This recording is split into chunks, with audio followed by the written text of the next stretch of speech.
অবশেষে আমরা আমতা এসে পৌঁছলাম। 8:35 ট্রেনটি ছেড়েছিল, আর আমতা মোটামুটি পৌঁছে গেল 8:53 নাগাদ। আমরা অ্যাকচুয়ালি মেলায় চণ্ডী মাতার মন্দির দর্শনে বেরিয়ে পড়েছি। প্রসাদের আয়োজন হয়ে গেছে, সে কথা আমরা ফোনে বুক করে নিলাম। এই আমতা স্টেশনে পৌঁছে গেলাম। জয় মা মেলায় চণ্ডী, জয় মা মেলায় চণ্ডী।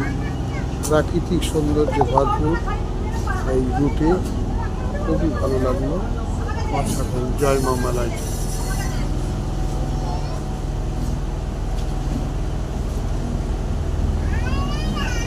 কৃষ্ণচূড়া গাছের ফুল অনেকদিন বাদেই পেলাম। বেশ মেঠো পথ, হাজারো নারকেল গাছ, ডুমুর গাছ। এটা আর আছে যে সুন্দরবনে যে লম্বা লম্বা যেগুলো বাঘ থাকে, সেই গাছও রয়েছে।